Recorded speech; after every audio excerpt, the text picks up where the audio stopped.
Welcome to the Utah Hockey Podcast, and this is a kind of a new edition of the Utah Hockey Podcast. We are post game after the first loss in 8 games for the Utah Mammoth as they fall 6-3 to the Oilers. Cole, let's just break down this last game and maybe break down just a little bit of the last couple of games that we've been able to witness as a hockey community here, because it's been pretty good. Yeah, trying something a little bit different tonight with the hat trick, going more in podcast form here. We had a mishap today in recording one of our episodes. We looked really good, but you couldn't hear us. So, Yeah. yeah, Did we look we're good? I'd say so. I'd I'd say say for we once, looked at 4K. yeah, a little bit better than we do now. Yeah. Yeah, I think we'll just jump in, and we can, start with, I think if any team is going to break your winning streak, you'd probably prefer it to be Edmonton. This is a team with two of the best players in the world, and Connor McDavid and Leon Draisaitl. Obviously, I think they accounted for 3 of the 6 goals tonight. McDavid's Yeah. speed is just so hard to stop. They did a good job of it in the first period, but then, Edmonton kind of adjusted. McDavid's speed killed through the rest of the game. Yeah. But like I said, like, this is a team that's gone to back-to-back cups. Their Stanley Cup window is open right now. It's still very much open, and it's hard to argue that they might not make their third straight trip to the Stanley Cup Finals. So I can understand some of the frustrations. It's never fun when a win streak eventually comes to an end, but Yeah. like all of them, they eventually come to an end. And I think Utah can pat themselves on the back to go 7 straight, to go 3 for 4 on this road trip that included, I mean, arguably 2 scheduled losses with Winnipeg and Edmonton, and to only drop one of those and to hold their own, I think, in a lot of ways. Yeah. That second period was a little rough, giving up 5 goals. But the other 40 minutes, they were right there, and there were even stretches where they were dominant. So, yeah, the loss obviously sucks, but there's still so much to be excited about with this team. Yeah. I think it's that perspective of you want to just win 2 of the periods, but you can't lose the other one. That Yeah, and I don't know, on the heels, or on the tail end of a pretty um a pretty, not a rough road trip, but a road trip where you're playing a whole bunch of talent, a road trip that kind of was prefaced by a really big win over the Avalanche that you had at home. Another good team, another mm-hmm. one you could consider a scheduled loss. Beat the Bruins, killed the Sharks, beat the Flames at home. Like, you look back at how they've done over this last stretch, and I don't think that there's really anything to there's nothing to be concerned about. We were talking about earlier on the podcast that did not make the audio, that uh, there tends to be an overreact to everything, overreact to the winning streak, saying we're gonna win it all, and then overreact to a single loss. But I don't think there's really anything to. I mean, you could pick apart a lot about this game, but the fact is that we got Connor McDavid and Leon Draisaitl. That's just, sometimes that happens. Yeah, and just kind of to reiterate, like, it's a good measuring stick, right? Yeah. This is a good game where you can measure up against the best of the best. Teams that are a team that is consistently a contender every single year and The has been Western for the Conference last. champion for the last 2 years. Yeah. Yeah, and Yeah. you know, because I think what was happening is people were going, "Oh my gosh, Utah's won 7 in a row, and they're beating Winnipeg and they're beating Colorado, and they're leading the league in goals, and they have the highest goal differential, and Nick Schmaltz is leading the NHL in points." And so I think it was a, not that it's ever good to lose, but this was a good opportunity and game to kind of eat a little bit of humble pie, right? Like, use this as fuel. Don't get, like you said, don't overreact with this loss. And I think that's important for both the team and the fan base. And I think we can kind of maybe step into one of my next points here on a hat trick is the next game is so important. Like, Yeah. This was a wildly successful road trip, right? Going 3 for 4, extending to 7 games. They were 8-2 through the first 10. Now they're obviously 8-3.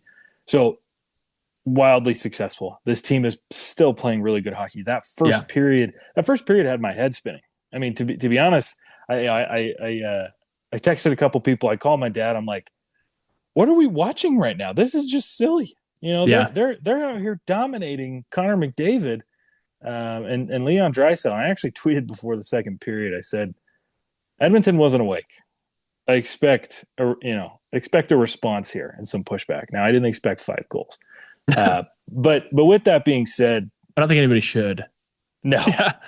no. But with that, all things considered, this next game against Tampa is critical. Yeah. You have, I mean, it's what, Tuesday? They now have Wednesday, Thursday, Friday, Saturday. They don't play again until Sunday. They So you don't got play again 4. until November. Yeah, Like, they've got a full 4 days off to recover, to rest, to recuperate, and you need to get back on track. Like that's I think one of the most important things in the National Hockey League, and a lot of the guys have talked about it over the last couple of days. Is this is an unforgiving league. Lawson Krause has said it. Dylan Gunther said it. Everybody. It seems like every interview that's what they keep focusing on is, look, we can't get too high, but you can't get too low. And so yeah. going in against a team like Tampa at home with 4 days off, you got to find a way to win. You Yeah. got to find a way to get back because if you drop that one, suddenly you've lost 2 in a row, and suddenly your confidence starts to take a little bit of a hit, and that's when you're at risk of spiraling the opposite direction. So great road trip, a lot to be excited about, but Sunday's game is so important. They've got to come into that. They have every reason to be fresh, to be flying, and just get back on track. That's the biggest thing. Get back on track. Yeah. And especially because you come in against a team like the Lightning where they've gotten off to a very mid start at 4-4-2. Mm-hmm. They've lost 6 games. I mean, you can look at those 2 overtime losses and say that they don't mean losses. They do. They're 6-2. They're not winning a ton of games right now. Still at 10 points, and they're still the Lightning, and they still got so much talent and still a relatively deep roster, all things considering who they've lost over the last couple of years. We have them at home playing a matinee on a Sunday. Thanks to NHL scheduling, garbage scheduling by the NHL, and then we go on a 4-game road trip in Canada. In Canada, we start out in New York and in Buffalo, and then we go. Who's playing pretty good hockey right now? They're playing fine hockey. Josh Doan and Michael Kesselring revenge game. Yep, and Kesselring is back, so right. He gets to play his old team. So hopefully they'll be.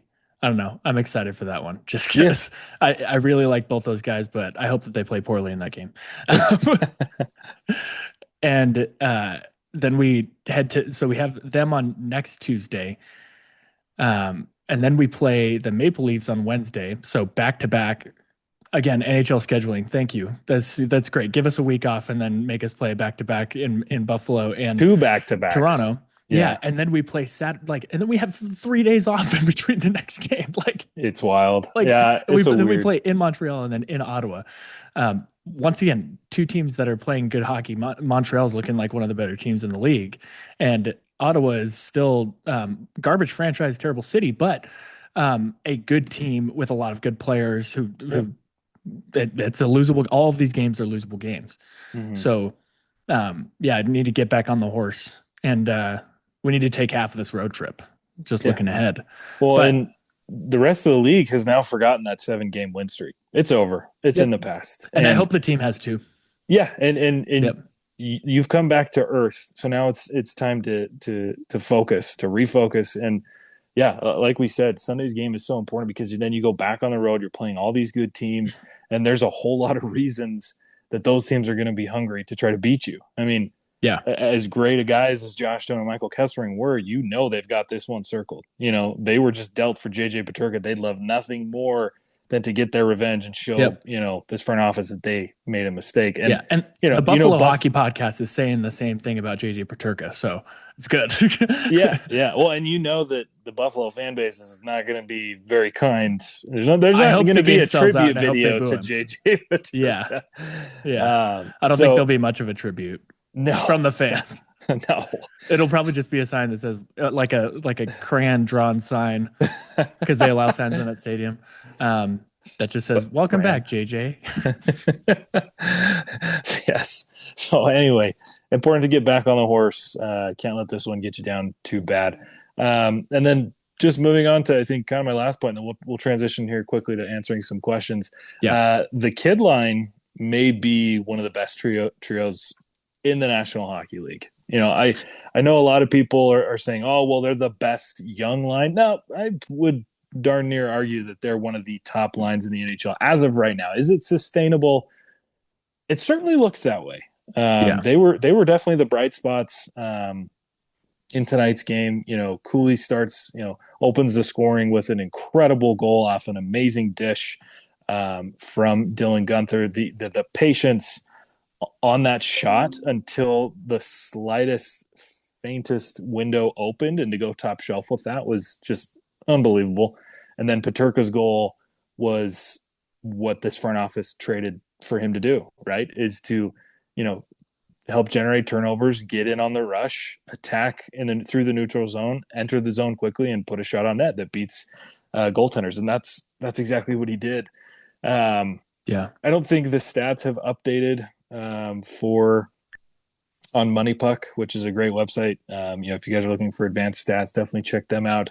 But through, I think that every game before this one, in terms of goals for and a bunch of other stats through the amount of time that they've played thus far, they were the number fourth line in the NHL. yeah. Their goals for 9, goals against 2. Their goals for per 60 minutes is 5.51. You have to Goals consider the slow against, shot too, or the slow start for this team right. offensively. When you look at those stats, you're like, yeah, I'm sure if you removed that first kind of rough road trip, those numbers look even better in terms of ranking in the league. Yeah, I mean, Yeah, but per 60 minutes to be at 5.5 goals and only allowing 1.23. Now those numbers are going to change because I believe that line was -1 tonight, which I think they allowed 3, which means they allowed 3 goals in because they had 2. yeah, Um, those numbers are going to drop a little bit, but they're still just so good. I mean, yeah, we're seeing what Bill envisioned when he heard that Paterka wanted out, right? And he went and he got him and he brought him in. It's because they are so deadly in terms of their speed. yeah, And we talked about it a little bit earlier. You've got Logan Cooley, who and tonight I really liked what I saw from Cooley, not necessarily going coast to coast, but carrying the puck through the defensive zone, neutral zone, and into the offensive zone in a very McDavid-esque type of way, hitting 21, 22 miles an hour. Like, keep doing that, because what you're going to do is draw a lot of attention from the defenseman, and it's going to open up more shooting opportunities for Paterka and Guenther. But just an incredible facilitator, great on the puck, good hands, good in any area. He's scoring in a plethora of different ways. Cooley is, I believe, going to be a superstar. Then you've got Dylan Guenther, who's not far behind, who could be a superstar in his own right. yeah, One of the best scorers in the National Hockey League. 11 of his last 17 goals are game winners. I think he's got 18 total game winners throughout his career. Just a clutch shooter, and he's becoming more versatile. He's scoring greasy goals. He's getting in the net. He's getting in the dirty areas. And then JJ Paterka, also so much speed, very creative, and can shoot. So, I think this could be a line that just haunts the NHL for years to come, because all 3 of them are under the age of 23. Utah has them all locked up for a long time. A Cooley contract is coming, certainly, yeah. but I just think the better argument is, yeah, we can already say with full confidence they are the best young line in the NHL. I think there's certainly an argument to be made that they are one of the best lines in the NHL. Yeah, absolutely agree.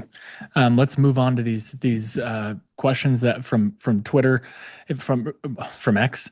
For those of you that don't know or don't ever participate in these, Cole and I will either put out a question on his X account or my Instagram account on my story, or on he'll make a post, and you can go and ask questions there, and we'll run through these on the podcast just to make sure that we're covering the things that you would like us to cover. So shoot, Cole.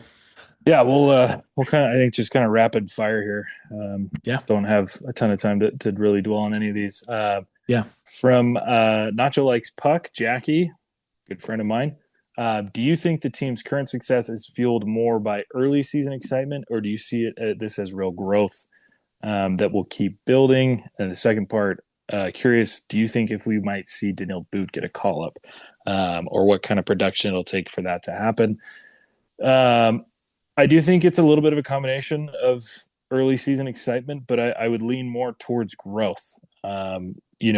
We're seeing, as we just talked about, we're seeing growth in Gunther's game, right? He's not Yeah. just a one trick pony who takes one timers. We're seeing growth in Cooley's game. He's being more assertive. He's putting his body on the line. He's scoring in a plethora of different ways. He's hungrier. He just looks more aggressive on the Yeah. ice. And then JJ Paterka as well. He's learning how, I think, to be more of a facilitator. Not that he wasn't in Buffalo, but I think he's figuring out how to play with such a fast and talented line. Yeah. And then you're seeing growth from guys like a player like Dmitry Simashev. He may have had his best game in his young career against Edmonton, and I understand that they scored 6 goals, but he was phenomenal. In his assignments, the way that he was able to shut down McDavid, the way that he was able to clear that puck in the crease when he didn't have a stick, which he also did the right way to avoid a penalty shot. You're just seeing a lot of growth. So, like I said, yeah, I think there's some excitement. I think you could maybe attribute some of Nick Schmaltz's early season success to excitement, maybe a little bit of Yeah. Keller's, maybe the goaltenders. But I think there's real growth here that is sustainable, and is going to make this team good this season and great, in future years. Yeah. Just to add to that, briefly, I also think that you can just attribute a lot of it to individual growth, and not necessarily, like, I'm not thinking it's a ton of excitement. I think the product you're seeing on the ice, you can attribute a lot to individual growth, and not attribute it like the maybe some of the sloppy stuff that you see on the ice. And even through the road trip, you saw some sloppy stuff. Not a lot of it, but still some. I think you can attribute to chemistry. I mean, there was quite a few injuries in the preseason. We're still not a fully healthy roster, and that Paterka Gunther Cooley line has only been playing together for like 3 weeks. So, Right. I think if there's an excuse to be made, which it's known, I like to make excuses, especially for stuff that doesn't, I don't have any effect on it, but I think you can, I think you can pretty easily, like, you're seeing so much individual growth, and that's where you're seeing the increased production from Logan Cooley. I think you're seeing it in the chemistry of Keller and Schmaltz coming through a lot more this season than you did last season, just because they weren't always on the same line.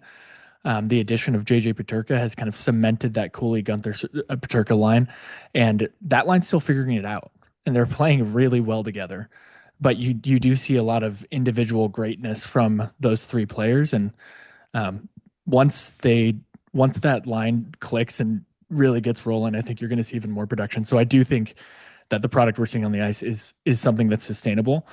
But then you see a stack up against Edmonton, and that's reality. Like, you're gonna run into really good teams, and you're gonna have nights that are not as good as others. So Yeah, no, well said.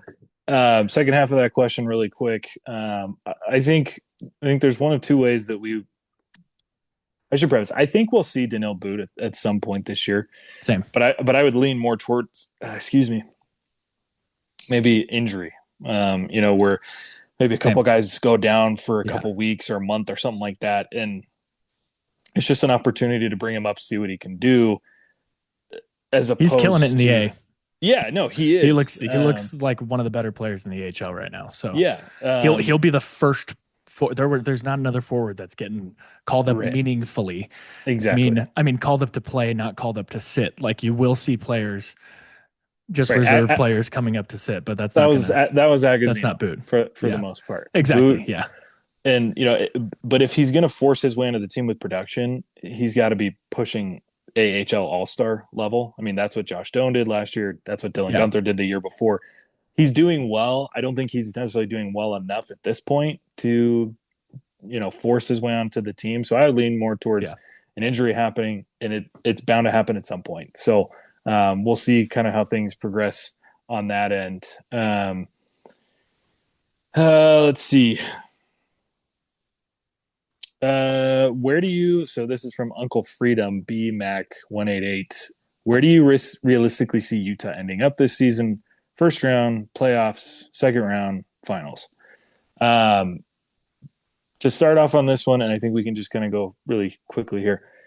It's far too early to start talking about the Stanley Cup Finals, and I think tonight against Edmonton was the perfect demonstration for why this team just isn't quite there yet, right? Yeah. If they would have beat Edmonton tonight, even if it was in a shootout, type, and not like overtime shootout, I'm talking like a whole bunch. Even A if whole they took bunch. him to overtime, I think there's another conversation to have. But yeah, Exactly. But to be dismantled in the second period like they did and unable to dig themselves back out in the third period, that's the type of Edmonton team you're going to see in the playoffs, and the type of response you're going to see from the more unless veteran you're the Florida teams. Panthers. Correct, and they are not. So, Yep, they're not.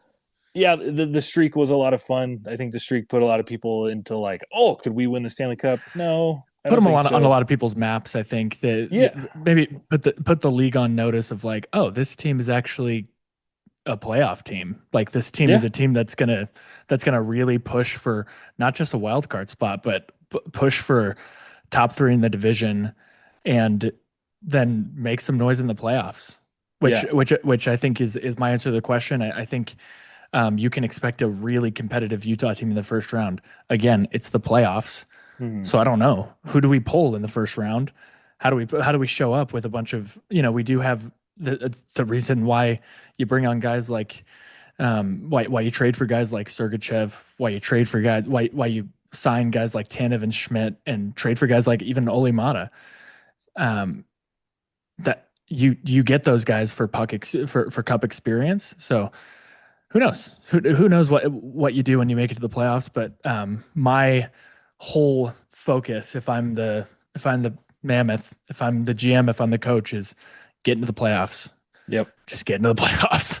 Yeah. I mean, Anything if could happen. you You look at the Blues run a couple years ago. That was a fringe wild card team, and they won the Stanley Cup. You just never know.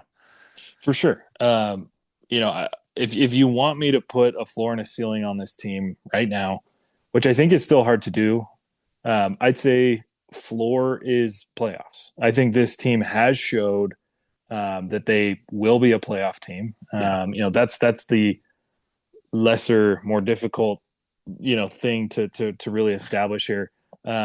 I think ceiling is tough.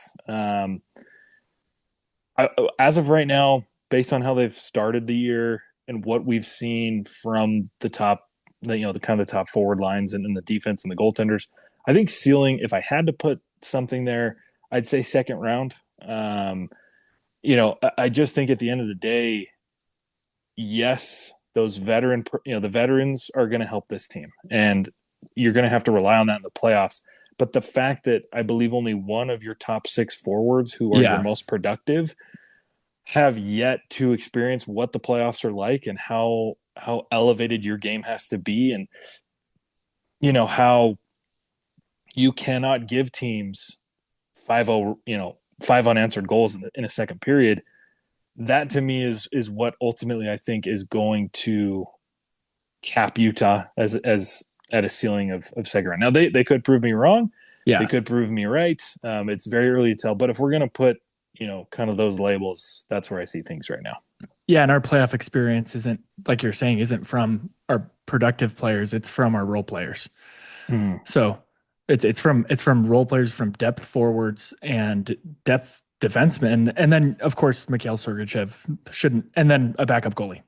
So um, great to have them. Great guys in the locker room. Great guys to help them rebound from a streak and then a loss like this. Mhm. So all good things, but um, something to keep in mind when you think about playoff experience on this team. How are we doing on time, Mike? Not high on time. Okay. Let's do one Uh, more. okay, we'll do one more, just an easy one. Same from Uncle Freedom BMAC 188. Thanks so much for the questions, by the way. We really appreciate it. When Dursey comes back from IR, who gets the healthy scratch? Simashev and Sergey line has been on fire. I'd agree. I don't know that when Dursey comes back that you drop Simashev back to that third line with Ian Cole. If I had to make an educated guess on what I think happens, I think Simashev has proven that he belongs on the top line. I think it's the best place for him to be in terms of his development because he Agreed. has an incredibly high ceiling. Um, kind of like I said, if I'm making an educated guess, I would see that Dursey comes back on that second line, probably with John Marino. You then drop Nate Schmidt to with Ian Cole, and then you have Oli Mata run as a seventh defenseman. I think that kind of makes the most sense, just based on how everyone's playing. It also Yeah. wouldn't shock me if maybe Mata becomes a healthy scratch, or if they kind of rotate there. But the defense is playing really, really well. It is kind of strange that you have to like really consider what's going to happen when you're arguably your second or third best defenseman on the team comes back from an injury. Yeah. Um, but it's a good place, right? It's polar opposite of where they were a year ago. Losing Dursey and Marino just hurt the team. Honestly, that I think that's a major reason they didn't make the playoffs last year. So awesome position to be in. We'll see how things shake out, but that's what I would anticipate.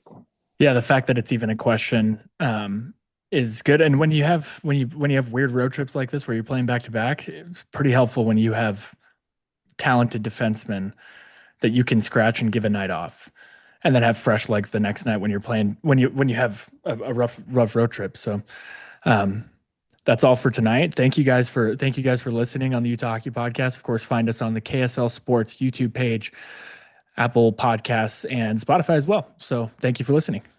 We'll see you next week. Love you. Bye. Love you. Bye.